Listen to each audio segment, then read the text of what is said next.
안녕하세요. 이번 시간에는 대한민국의 발전과 국제정세의 변화 두 번째가 되겠는데, 우리가 앞서 있었던 부분에서는 전두환 정권까지 어떤 일이 있었는지, 그러니까 군사정부까지 어떤 일이 있었는지에 대해서 공부를 했었고, 이번 시간에는 민주주의의 발전부터 시작해서 통일정책까지 공부를 하게 되어 있어요. 앞서 있었던 내용들이랑 연결이 되어 있으니까는 그 부분도 같이 정리를 하면서 보시면 되겠습니다. 자, 내용으로 들어갈게요. 자, 민주주의의 발전이에요. 대통령 노태우 정부, 김영삼 정부, 김대중 정부 세 분이 쫘라락 나와 있는데, 우리가 이 정부들을 공부하기 이전에 이 사람을 그냥 넘어갈 수는 없습니다. 전두환 정부. 왜냐하면 이 전두환 정부 때 4.13 호헌이라는 게 내리게 되죠. 4.13 호헌. 4.13 호헌. 호헌은 법을 유지한다는 뜻이에요. 그래서 호헌, 이 4.13 호헌의 내용이 뭐냐면은 대통령을 계속 간선제로 뽑겠다. 그렇다면 간선제는 무엇이냐? 선거인 단위 대통령을 뽑는 거예요. 지금처럼 대통령, 국민 한 명 한 명의 대통령을 표를 내가지고 뽑는 게 아니라 선거인 단위 대통령을 뽑는 거. 그럼 국민의 의사가 충분히 반영될 수가 없겠죠. 그래서 이런 거를 갖다가 계속 호헌을 발표하게 된 거는 전두환 전 대통령이 노태우 전 대통령한테 권력을 이양하려고 이런 목적으로 호헌을 내리게 됐는데, 이렇게 되니까는 전 국민이 다 들고 일어나는 사건이 발생했었어요. 우리가 1에서 한번 봤거든요. 1에서 뭐가 나왔었냐면, 이 4.13 호헌 때문에 안 돼! 대통령은 우리 국민들이 다 한 표씩 한 표씩 내서 뽑아야 돼! 라고 주장을 한 6월 민주항쟁. 6월 민주항쟁이 일어나게 되는 거죠. 자, 6월 민주항쟁이 일어났기 때문에 뭐가 직선제로 법이 바뀐 거죠. 이렇게 되니까 그 이전에는 사실 간선제였을 때에는 정권을 잡지 못한 이런 정당에서 후보자가 나와도 대통령이 될 수 있는 가능성이 별로 없죠. 그런데 직선제로 바뀌고 나니까 가능성이 좀 생겼어요. 그러다 보니 여러 군데에서 대통령에 출마한 이런 후보자들이 많아지게 되는 거고, 그래서 표가 사실은 막 나눠졌어요. 표가 나눠지게 되면서 결과적으로 어부지리 격으로 표가 나눠졌기 때문에 진짜 노태우 대통령이 당선이 된 거죠. 자, 이렇게 되니까 어부지리로 당선됐기 때문에 우리가 헌정 이후에 대통령 선거에서 노태우 대통령이 지지율이 제일 낮아요. 지지율이 제일 낮고, 여소야대 지지하는 사람이 조금밖에 없는데 반대하는 사람들이 막 나왔었잖아요. 그러다 보니까 야대, 정권을 잡은 정당을 우리 여당이라고 하죠. 정권을 잡지 못한 당은 야당이라고 하거든요. 근데 정권을 잡은 당이 적고 여소라고 했으니까 정권을 잡지 못한 당이 여러 군데서 이제 후보도 많아지고 정당도 많아지고 그러다 보니까 야권이 훨씬 더 힘이 세지는 이런 결과를 낳게 되었습니다. 자, 그러다 보니까는 3당 합당, 3개의 정당, 야당 3당이 합당을 해가지고 이렇게 견제를 하게 되는 거예요. 자, 이런 상황들은 전부 다 노태우 정부 때 일어났던 사건들이고, 북방정책이 추진되었다. 이거는 뭐예요? 통일을 위한 밑밥. 이런 것이 우리 노태우 정부 때 좀 본격적으로 일어나게 됐다. 요거는 우리가 통일정책에서 조금 더 자세하게 보도록 할게요. 자, 그 다음에 김영삼 정부 이렇게 나와 있는데, 무민정부 출범, 이거 무슨 의미냐면은 그 이전에 노태우 대통령이나 전두환 대통령이나 그 전에 누구였어요? 박정희 대통령이나 전부 다 육사 출신이죠. 군인 출신이었는데 민간인 중에서 대통령이 선출이 됐다라고 하는 거를 굉장히 조금 의미 있게 보고 있는 거고, 자, 김영삼 정부 때 일어났던 대표적인 사건이 지금 2개가 나와 있는데, 첫 번째가 금융실명제, 두 번째가 지방자치제 전면 실시예요. 금융실명제라고 하는 것은 무엇이냐면, 우리가 예전에 금융실명제 실시 이전에는 은행에 가가지고 통장을 만들 때 자기 이름이 아니어도 만들 수 있었어요. 막 김똘똘 막 이렇게 해도 만들어줬었어요. 그런데 그게 아니라, 그러다 그렇게 남의 이름으로도 다른 이름으로 통장을 만들 수 있다 보니까 검은 돈이 너무 많아. 그러니까 지가 구린 돈이 너무 많아지니까 그런 것들 갖다가 없애기 위해서 방제 목적으로 본인 이름으로, 실명이라고 나와 있죠. 자기 이름으로만 통장을 개설할 수 있게 법이 바뀌게 된 거예요. 이게 첫 번째 금융실명제 내용이었고, 지방자치제 전면 실시. 자, 지방자치제라고 하는 거는 뭐예요? 중앙정부가 전체 있는 이런 지방의 이런 도라든가 아니면 시, 군, 구 이런 데까지 전부 다 통제를 하면서 똑같은 법이나 이런 걸 다스리는 것이 아니라 지역마다 조례가 따로 있고, 그 지역의 실정에 맞게 정치를 하기 위해서 지방자치제, 지방의 일은 스스로 정치한다는 뜻이에요. 이런 제도가 전면 실시되었다. 사실 지방자치제 같은 경우는 김영삼 정부 말고 노태우 정부 때도 있긴 있었는데, 전국이 전면적으로 실시하게 된 거는 김영삼 정부기 때문에 김영삼 정부 때 일이었다라고 기억을 해주시면 될 것 같습니다. 자, 그 다음에 세 번째, 외환 위기가 초래되었다. 여태까지는 괜찮았는데 왜 위기가 초래됐을까요? 뭐냐면 IMF 긴급 금융이 지원받았다. IMF 긴급 금융 지원. 이렇게 발음이 힘드네요. IMF 긴급 금융 지원. 이게 뭐냐? 우리가 나라도 뭔가 자금이 필요할 때 다른 나라한테 차관이라는 걸 받게 돼요. 차관이 뭐예요? 돈을 빌리는 거거든요. 그럼 돈을 빌렸어요. 근데 우리가 경제 상황이 좋지 않게 되니까 정부가 다른 국제은행에다가 돈을 빌려가지고 그 돈을 갚는다. 뭐 이런 거죠. 그러니까 다른 국제은행, 이 지금 IMF라고 하는 게 국제통화기금이거든요. 국제통화기금. 이 국제통화기금에서 돈을 갖다 빌렸다는 거예요. 그랬으면 돈을 빌려가지고 해결했으면 다 된 거 아닌가요? 아니에요. 우리도 개인적으로 돈을 은행에다 너무 많이 빌리게 되면 어떻게 돼요? 신용도가 하락하게 되죠. 나라도 마찬가지예요. 다른 나라에다 돈을 빌렸는데 못 갚아서 국제은행에다 돈을 빌렸다? 그러면은 국가 신용도가 하락하게 되고, 국가 신용도가 하락하게 되면은 외국에서 들어오는 기업 투자라든가 이런 것들이 굉장히 줄어들게 돼요. 그 바람에 외환위기를 초래하게 된 거죠. 이런 거는 전부 다 김영삼 정부 때 일어났던 일이었다. 자, 그러면 김대중 정부 때는 이렇게 외환위기를 갖다가 굉장히 빨리 조기 극복하게 되죠. 그래서 우리 외환위기 딱 일어났을 때, 그러니까 우리 IMF 사태라 그러죠. 이 IMF 사태 딱 터졌을 때 우리가 예전에 한국 사다 보면은 국채 보상운동 이런 거 했었죠. 그런 거 거기에서 따와가지고 금모으기 운동 막 이런 거 했었어요. 그래서 어떻게 해서든지 우리가 국가 신인도를 갖다 높이자, 경제적인 어떤 우위에 있기 위한 이런 노력이 있었기 때문에 실제로 우리 국민들이 금을 모아가지고 이거 갖다 충당하려고 노력을 했었어요. 그래서 외환위기를 조기에 극복하게 되었다. 거의 3년 만에 IMF를 갖다 극복하게 됐고요. 최초의 평화적인 정권 교체가 일어났다. 김대중 정부에서 김영삼 정부, 김영삼 정부가 약간 보수 진영이었다면 김대중 정부는 진보 세력이거든요. 근데 이런 것들이 어떤 쿠데타라든가 이런 거 없이 선거, 대통령 선거를 통해서 아주 평화적으로 자연스럽게 정권이 교체됐다는 걸 굉장히 의미를 두고 있는 거죠. 그 다음에 대북화해 협력 정책, 남북 정상회담을 개최하게 되었다. 그래서 이기로 남북 정상회담 이런 것들을 개최해서 김대중 대통령이 대북 지원 이런 거 많이 해서 노벨 평화상 받잖아요. 그래서 여기에 들어가는 것들 같이 기억해 주시면 되겠습니다. 사실 외워야 될 게 다 해서 정부마다 한 3개 정도밖에 없어요. 나오는 게 좀 반복되기 때문에 이 정도만 기억을 하고 있어도 될 것 같아요. 자, 다음에 무슨 내용으로 나오는지 넘어가 보도록 할게요. 5번 경제개발 계획, 경제 파트인데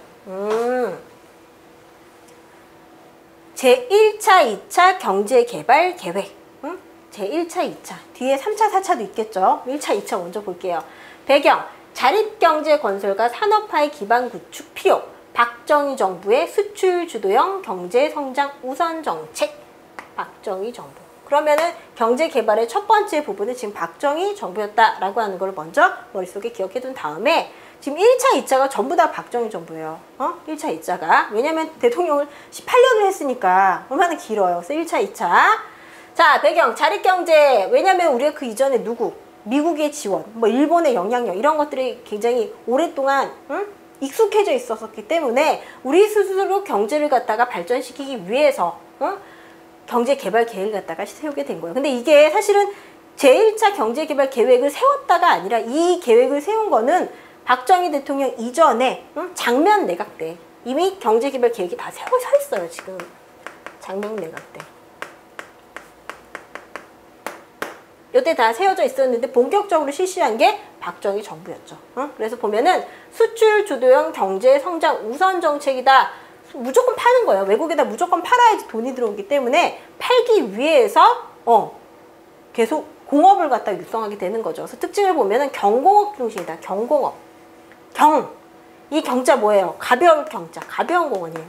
가벼운 공원. 어떤 것들이요? 가발, 신발, 막 이런 것들은 경공업에 해당이 돼요. 그럼 반대로 뭐 중공업, 중화학공업 이런 건 중은 무거울 중자이기 때문에 자동차나 조선이나 이런 것들이 들어가게 되겠죠. 참고로 알고 계시면 될 것 같고요. 자, 경공업 중심의 수출산업 육성, 그 다음 기간산업 및 사회 간접자본 확충, 산업구조 개편의 주력, 베트남 특수로 호황을 누리게 되었다. 이렇게 나와 있는데 한 게 되게 많은 것 같아요. 근데 이거 지금 가벼운 공업이라 그래서 가발이나 뭐 신발이나 이런 것들을 만들게 되는데 사실 이런 것들은 노동력 집약형이기 때문에 노동력을 굉장히 많이 요하게 돼요. 사실 기계로 이런 가발을 갖다가 다 한 땀 한 땀 만들게 된 거 요즘은 그렇지만 예전에는 다 사람이 손으로 다 했었거든요. 그래서 이러한 것들을 실시하게 되면은 뭐 수출 주도형이니까 국가는 좀 어떻게 경제가 활성화될 수도 있겠지만은 개인들은 굉장히 노동을 많이 착취당하는 그런 한계점을 보일 수밖에 없겠죠. 그 다음에 뭐 기간 산업 및 사회 간접 자본 확충이다 이렇게 나와 있는데 도로 깔고 항만, 항구 같은 거 정비하고 뭐 공항 새로 만들 이런 것들은 전부 다 기간 산업, 그러니까 국가를 유지하는 데 필요한 여러 가지 이런 공공재들이 필요하잖아요. 그런 것들을 새로 재건하는데 굉장히 많이 애를 썼다는 얘기예요. 그래서 산업구조 개편에 주력하게 되었다. 산업구조가 개편됐다라고 하는 거는 사실은 우리가 1, 2차 경제개발이 일어나기 전에는 농업사회에 더 가까워요. 그런데 본격적으로 공업화로 바뀌게 됐다는 얘기죠. 공업화. 그 다음 베트남 특수로 호황을 누렸다. 베트남 전쟁. 자, 누구랑 싸운 거예요? 베트남이랑 미국이랑 7년 동안 전쟁을 벌였는데 사실은 미국이 베트남의 어떤 공산화를 막기 위해서 아직 냉전 시대였기 때문에 공산화를 막기 위해서 전쟁을 일으켰고 우리가 여기에 특수라 그래가지고 사실 우리 이런 청년들이 여기에 파병이 됐었죠. 파병이. 그래서 그 파병을 받는 대가로 우리가 돈을 갖다 차관을 갖다 받게 돼요. 그러다 보니까 베트남 특수로 호황, 뭔가 경기가 좋아지게 되었다. 근데 이 이면에는 사실은 겉보기에는 뭔가 차관을 많이 받아오고 경제적으로 부흥기가 오고 했지만 그 이면에는 우리 많은 국민들이 피해를 보고 착취를 당한 부분들이 분명히 있었었죠. 그래서 한계점을 보면 1960년대 후반 국제 경기가 약화되었고 수출이 감소하였고 외채 상환 시기 도래로 경제 위기를 맞게 되었다. 자, 이렇게 했는데 사실은 수출 주도형 경제 성장 우선 정책이다라고 했는데 뭔가 되게 좋은 것 같았지만 결과적으로는 아직까지는 우리가 경쟁력이 굉장히 약했기 때문에 60년대 후반부터 가니까는 이게 좀 한계점을 보이게 해요. 왜요? 싼 거를 많이 팔아봤자예요. 10원짜리 많이 팔아봤자. 10원짜리 1000개 팔면 얼마예요? 10,000원이에요. 이런 식이 너무 싼 걸 갖다 많이 팔게 되니까는 후반으로 갈수록 그 한계점을 보이게 되는 거고 그러다 보니까는 수출도 감소하게 되고 왜? 너무 싼 건데 그걸 갖다 계속 필요로 하지 않으니까. 그리고 경쟁하고 있는 여러 이런 선진국들이 막 여러 가지 좋은 물건들을 팔게 되니까 수출은 감소하게 되고 그러다 보니까 우리가 국가적으로 어떻게 외채, 다른 나라에다 빌린 돈이라든가 이런 것들이 점점 불어나게 되면서 경제 위기를 맞게 되죠. 자, 그럼 그 다음에 3, 4차로 넘어가 보도록 할게요. 3, 4차 경제개발 계획. 경공업 중심의 성장 전략의 한계. 왜요? 싼 거 많이 팔아봤자 소용없다고요. 그래서 수출 주도형 중화학공업. 중화학공업을 육성. 1차 석유파동의 경제 위기를 중동 특수로 극복. 국민소득이 증가하고 신흥공업국으로 부상하게 되었다. 우리는 선진국인가 개발도상국인가 계속 고민하는 사람들 많이 있는데 우리는 신흥공업국이에요. 신흥공업국이고 이거는 사실 더 이상은 이렇게 싸고 가볍고 많이 사실 물건을 팔려면은 싸게 많이 팔아야 되는 거잖아요. 박리담에. 근데 그런 것들이 한계를 보이게 되니까 이제는 조금 뭔가 무게가 있고 값이 나가는 거를 팔아야겠다라고 생각을 해서 중화학공업으로 바꾸게 되었고 석유파동, 오일쇼크라 그러죠. 우리 석유가 많이 생산되는 저기 페르시아만 인근에 있는 여러 서남아시아의 국가들에서 이 석유를 갖다가 생산하는 것 때문에 국가적인 내적인 어떤 상황들 때문에 석유값이 굉장히 올라가게 돼요. 근데 이런 경제 위기를 중동 특수라고 하는 거 우리 여기다가 중동에다가 우리 노동자들 뭐 간호원 막 파병했잖아요. 파병했다고 하긴 보고 파견했잖아요. 그래서 이런 걸로 극복을 했기 때문에 국민소득이 증가할 수 있었고 이때 우리가 신흥공업국으로 성장할 수 있었다. 그런데 역시 또 한계는 1970년대 말에 중화공업에 대한 과잉 투자 이게 된다 싶으니까 여기다 너무 투자를 많이 하게 됐고 석유파동이 또 일어나요. 왜? 그 석유가 생산되는 국가들 안에서 국가 내적인 일 때문에 석유값이 막 치솟아서 올라가게 되고 하니까 역시 또 위기를 맞게 되는 거죠. 자, 그래서 3차, 4차 경제개발 계획에는 이와 같은 모습. 가장 핵심적인 건 뭐예요? 중화공업으로 바뀌었다라고 하는 게 핵심적인 거고요. 다음 내용으로 넘어가 보시면 그러면 그 시기에 사회 경제적 변화는 어떻게 일어나는가? 갑자기 농업에서 공업으로 막 산업 구조가 개편돼 막 바뀌게 되고 급속하게 경제가 성장하고 급격하게 도시화가 되고 이게 뭔가 항상 급하고 빠르게 일어나면은 문제가 생겨요. 어떤 문제가 있었나? 자, 급속한 경제 성장 성과는 좋았어요. 중앙 부문의 투자 조정, 부실기업 정리, 3조 호황, 저유가, 저달러, 저금리, 기름값도 싸게, 달러도 싸게, 금리도 싸게 이런 것들 되면서 우리가 그나마 경제적으로 조금 안정기에 들어서게 되는 거죠. 그러면서 수출이 증가하게 되었다. 왜요? 물건을 만드는 데 들어가는 비용이 줄어들게 되니까 물건이 많이 팔릴 거 아니에요. 왜요? 왜 물건을 우리가 만들 때 만약에 이것을 이게 뭐야? 그냥 데모 아무튼 지우개라고 칩시다. 이걸 갖다가 팔라고 해. 지우개라고 하면 안 되죠. 중화공 그러니까 자동차라고 할게요. 자동차. 자, 이 저유가 물건을 만들 때 이 기름이라고 하는 거는 동력 자원이잖아요. 그죠? 근데 이런 것들이 싸. 물건을 기계를 갖다 돌리는 비용이 너무 저렴해. 그런데다가 달러 값이 떨어지게 되면은 원화가 어떻게 돼요? 환율이라고 하는 거는 달러 값이잖아요. 값어치. 다른 나라 돈이랑 우리나라 돈의 그 가치를 따져보는 건데 달러 값이 떨어지게 됐어. 우리 원화가 올라가게 되고 금리라고 하는 건 이자죠. 돈을 갖다 빌린 거에 대한 이자. 이것도 저렴하게 할 수 있으니까는 뭔가 투자와 개발과 이런 것들이 굉장히 활성화되면서 일어나게 되는 거예요. 그래서 자동차를 만들 때에도 저렴한 가격으로 물건을 만들 수 있게 되니까 우리가 다른 나라들 물건을 파는 것도 더 쉽고 다른 나라에서도 저렴하니까 많이 사게 되는 거죠. 그래서 수출이 증가하게 되면서 우리는 3조 호황을 누리게 되는 거죠. 그런데 자, 시장 개방 압력 3조 호황의 세태로 수출이 점점 부진해졌다 이렇게 나와 있는데 시장 개방이라고 하는 거는 뭐냐면 우리가 물건을 갖다 많이 팔게 되면 다른 나라도 우리나라한테 물건 팔고 싶잖아요. 그래서 야 니네 시장 개방해 그래야지 우리 물건 팔지 이런 식으로 압력을 자꾸만 받게 되는 거고 계속 저유가 저달러 저금리가 유지되는 게 아니에요. 근데 이런 것들이 이제 유가도 올라가기 시작하고 달러 값도 올라가고 금리도 올라가게 되면서 수출도 점점 부진해지게 되는 거죠. 왜? 물건 만드는데 이런 값이 올라가게 되면 물건 값도 어떻게 돼요? 올라가니까. 자, 문제점은 무역 의존도가 심화되었다. 왜? 다른 나라에서 물건을 팔아서 먹고 사는 게 너무 거기에만 기대고 있었던 거. 이게 문제점. 그 다음에 재벌 중심의 경제 구조. 재벌 중심. 되게 부자. 되게 대기업만 잘 살게 되는 거고 중소기업 같은 경우는 그렇게 크게 성장하지 못하는 거죠. 그 다음에 정경유착. 정치와 경제가 유착 붙어 먹었다. 이거는 뭐냐면은 기업들이 정치적으로 어떤 제도라든가 아니면 국가적인 무역 이런 거에 대해서 어떤 좋은 이권을 갖다가 받기 위해서 정치가들한테 막 이렇게 돈을 갖다 주는 거죠. 뒷돈을. 이런 거를 우리가 정경유착이라고 하는데 이런 부패가 심화되고 자, 그 바람에 아까 재벌 중심이라고 했으니까 빈부격차는 더욱 심화되게 되는 거고 산업 간 불균형이 초래되면서 농수산업이 침체되었다. 산업 간 불균형이 심화되었다. 왜요? 중화공업이 계속 육성이 됐잖아요. 그러면 상대적으로 1차 산업, 농림수산업은 어떻게 되는 거예요? 쇠퇴하게 되니까. 그리고 시장 개방이라고 했잖아요. 다른 나라 이런 여러 가지 농수산물들이 막 들어오게 되니까는 우리가 이런 농수산업이 침체되게 되면서 농민들이나 이런 어촌들이 굉장히 살기가 힘들어지게 되는 결과를 낳게 됐죠. 자, 그래서 급속한 경제 성장의 어떤 이면에는 이런 부분이 있었다는 거. 그 다음에 급격한 도시화. 배경은 1960년에서 70년대 경제개발 계획이 추진됐던 언제 1차, 2차, 3차, 4차 이런 경제개발이 추진되고 있는 시기에 1차 산업 비중이 감소하고 1차 산업이 뭐예요? 농림수산업, 농업, 임업, 이런 것들 비중이 감소하고 공업과 서비스 산업 비중이 증가하게 되면서 사람들이 다 어디로 가요? 도시로 가게 되는 거죠. 도시로 가게 된다. 그래서 이거는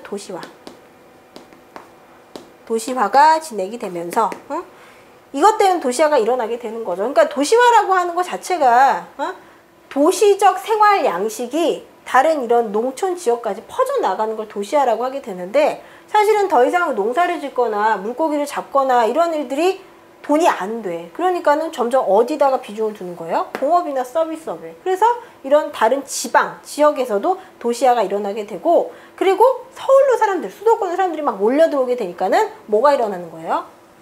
이게 뭐예요? 도시 문제. 도시 문제가 일어나게 된다.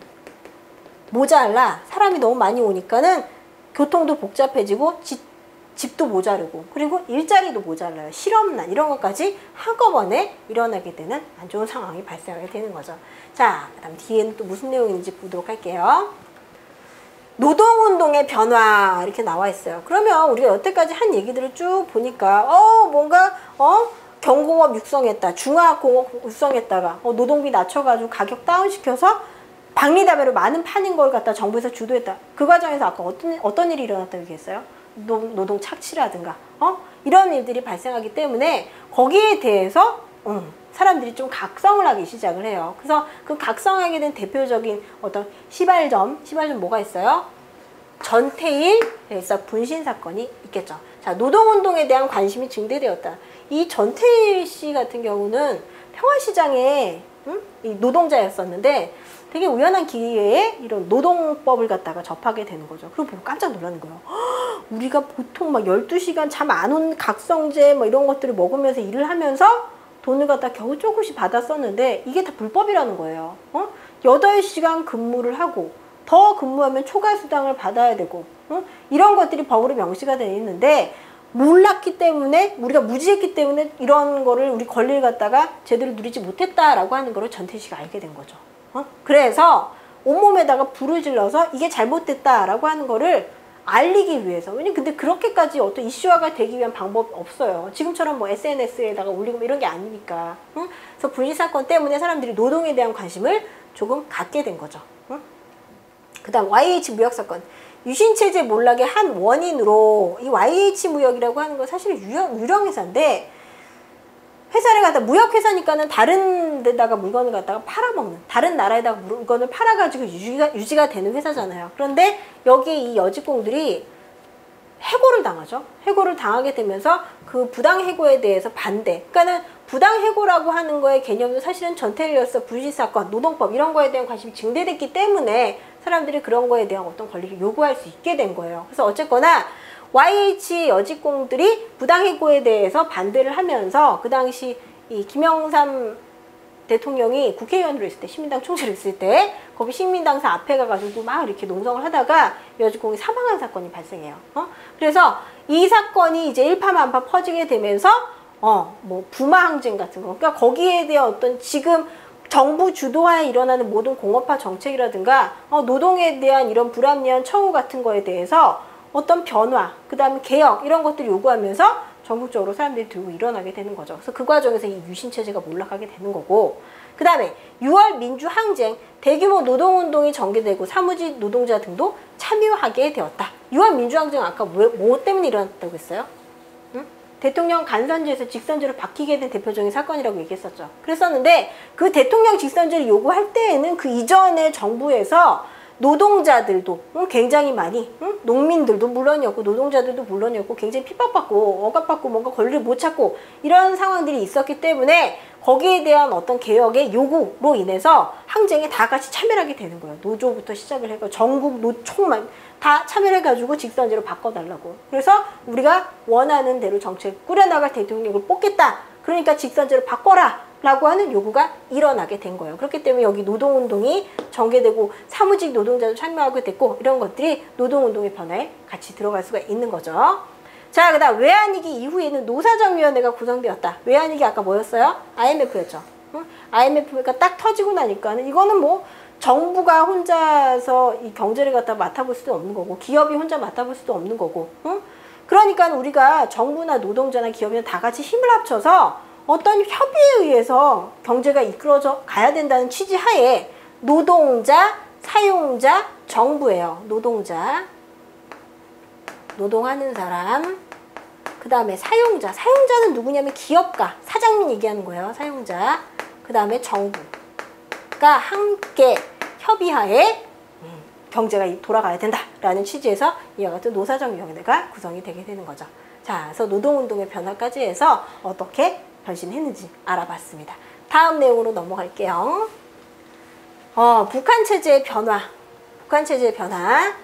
김일성 유일 체제, 김정일 후계 체제, 북한의 개방 정책, 뭐 지금은 김정은까지 연결이 되어 있는데 사실 이 북한의 체제 변화 같은 경우는 그렇게 막 시험 문제에 나오는 경우 굉장히 없어요. 굉장히 안 나오는 파트긴 한데 참고로만 보고 넘어가도록 할게요. 보면은 김일성 체제, 6.25 전쟁 이후에 반대 세력을 제거하고 원래는 이 김일성이 추구했던 게 공산주의 사회주의였잖아요. 근데 거기에도 파벌이 굉장히 많아요. 파벌이 많이 있었는데 반대하는 세력을 모두 제거한 다음에 권력 기반을 구축했다. 그 다음에 주체 사상의 유일 사상화. 주체 사상이라고 하는 건 뭐예요? 그냥 자기가 혼자서 권력 갖다가 장악을 하고 그걸 갖다가 자기 아들한테 세습하는 체제. 그러니까 이거는 사실 사회주의, 공산주의라고 보기는 조금 어렵죠. 왜? 권력이 세습됐으니까. 그래서 보면 사회주의 헌법을 제정하고 유일 지배 체제를 확립했다. 사실상은 법이나 왕이나 다름없죠. 그래서 이와 같이 주체 사상을 중심으로 정권을 갖다가 잡아낸 거고, 그 이후에 그의 아들 김정일이 후계 체제 3대 혁명 소조 운동과 주체 사상의 이론적 작업, 주도 후계자로 추대되면서 국방위원장으로 취임했다. 김일성 사후 권력을 승계받으면서 헌법을 개정하고 선군 사상을 내세워 국가 주석제를 폐지해버렸다. 이렇게 나와 있는데, 그래봤자 권력은 자기가 다 잡고 있는 거죠. 김정일 후계 체제가 일어났다. 자, 근데 보면은 이 부분보다는 그나마 안 나오지만 그래도 계획경제와 지나친 자립경제 정책에 의존하여, 계획경제라고 하는 건 뭐예요? 국가가 주도하여 경제를 갖다가 장악하고 생산율이라든가 소비 이런 것까지 전부 다 통제하고 있는 거. 그 다음에 지나친 자립경제 정책에 의존. 지나친 자립경제는 그냥 혼자서 다 하려고 하는 거예요. 다른 나라랑 무역을 잘 안 해요. 혼자서 다 그 안에서 해결을 하려고 하는 거죠. 합작 회사 경영법을 발표했다. 외국인 투자 유도를 하기 위해서 다른 나라의 투자를 갖다가 받아들이기 위해서 이런 걸 했었는데, 그래서 보면은 낮은 선봉 경제 무역지대를 설치해서, 그래서 낮은 선봉 러시아, 그 다음에 중국, 북한 이렇게 삼각형, 소삼각, 대삼각 이렇게 지도상으로 나눠가지고 서로 무역지대를 설치해놓고서 교류를 갖다가 확대를 했었고, 우리나라 같은 경우도 90년대 후반 남한과 경제교류를 확대하면서 금가산 관광산업, 개성공단산업 이런 것들을 추진해가지고 문도를 아주 살짝 개방을 했었죠. 그래서 여기에서 우리가 시험에서 나온다.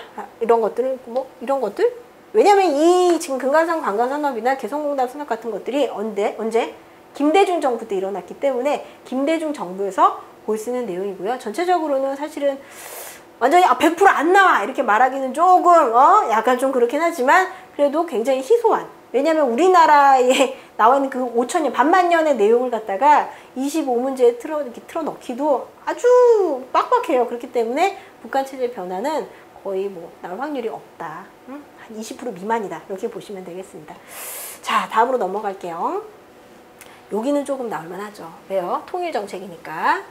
보시면 남북 공동 합의서, 7.4 남북 공동성명, 그 다음에 남북 기본 합의서, 2.15 남북 공동선언. 이거는 굉장히 한국사에서는 자주 나와요. 왜냐면 우리 역사나 우리 어떤 교육의 취지에 통일교육이 들어가 있어요. 그렇기 때문에 이 부분은 통일을 하기 위한 어떤 정책적인 것들이기 때문에 순서라든가 어떤 정부에서 일어났나 아니면 어떤 내용이 들어있나 같은 정도는 사실 취재될 확률이 있습니다. 그래서 보도록 할게요. 자, 7.4 남북 공동성명 같은 경우는 언제? 박정희 정부 때. 박정희 정부 때 통일 3대 원칙의 합의, 자주, 평화, 민족 대단결, 요거 3개. 요 키워드가 나와주면은 이거 박정희 정부고 7.4 남북 공동성명이야 라고 여러분들이 캐치를 할 수 있어야 돼요. 사실 이것만 캐치해도 끝나는 거예요, 통일은. 왜냐면은 거의 이게 한 70% 정도 나오는 것 같아요, 박정희 정부의 7.4 남북 공동성명. 그래서 여기에 내용, 키워드보다 자주, 평화, 민족 대단결 기억을 해주시면 될 것 같고요. 남북 기본 합의서, 생각보다 노태우 정부가 우리가 북방정책 추진했다라고 하는 거 우리가 뒤에서 본다고 얘기하고 패스했었잖아요. 그거 지금 여기서 보는 거예요. 노태우 정부 때 남북 기본 합의서, 남과 북이 함께 합의를 보고서 내용을 정리한 거죠. 남과 북의 고위급 회담의 결과 남북한 UN 동시가입. 오, 굉장히 많이 발전한 거죠. 그 이전에 있었던 정부에서는 이런 식으로 본격적인 이런 남북한의 교류가 그렇게 활달하지가 않았어요. 그러니까 그 전에 막 봤을 때 그 전에 누가 있었어요? 전두환 정부가 있었죠. 근데 거의 없었죠. 이산가족 상봉한 거 말고는 없었고, 박정희 정부 때도 이게 거의 핵심인 거 보면은 그렇게까지 본격적인 이게 없었다는 얘기죠. 근데 노태우 정부 때 본격적으로 UN 동시 가입하고 남북 기본 합의서를 채택했다. 이게 바로 뭐다? 고위급 회담의 결과였다. 그럼 고위급 회담을 했다는 얘기잖아요. 그죠?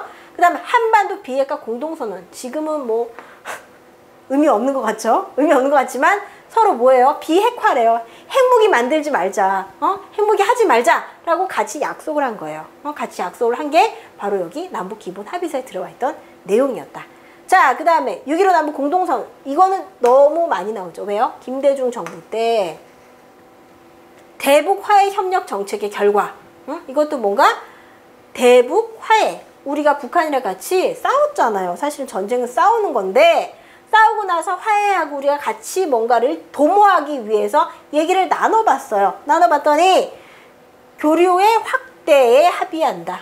교류 확대에 합의를 하면서 금강산 윤로 관광, 그러니까 금강산 관광이 실시가 되는 거죠. 우리도 이제 뭐 예전에는 이 금강산 관광을 못했을 시기에는 뭐 꿈에나 본들 금강산 뭐 노래도 있고 그랬었어요. 그랬었는데 진짜로 우리가 어떤 관광단을 꾸려가지고 금강산에 관광하러 갈 수 있게 된 거고, 개성공단을 설치했다.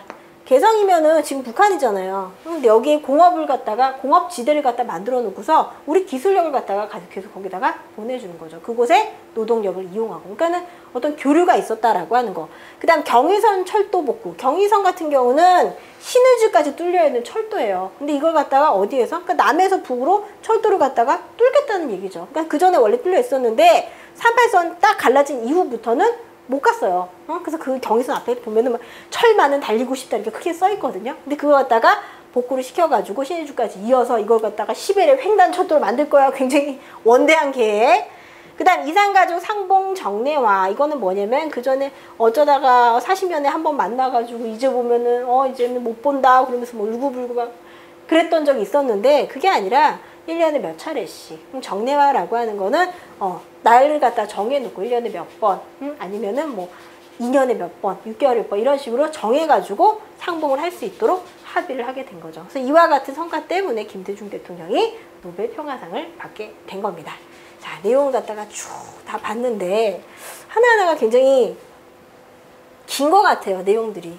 그죠? 그래서 외울 게 되게 많을 것 같지만 사실은 순서가, 그러니까 우리 역사에서는 이렇게 긴 사건들, 그러니까 정부별로 구성되어 있는 거, 아니면은 왕조별로 구성되어 있는 거, 이런 걸 봤을 때 시간에 따른 사건만 기억을 하고 있어도 70은 다 맞는 거예요. 70%는. 왜냐면 역사라고 하는 건 시간의 흐름에 따른 이야기이기 때문에. 그래서 여기에 현대사도 분명히 역사 파트가 맞기 때문에, 현대사도 역사잖아요. 그래서 어제 있었던 일도 역사인데. 그래서 보면은 이거는 어떤 정부 때 있었던 일이야 라고 여러분들이 카테고리로 예쁘게 정리해 두시면은 그 다음 문제에서 봤을 때 그게 어렵거나 너무 길거나 복잡하거나 이렇게 느끼지 않을 수 있어요.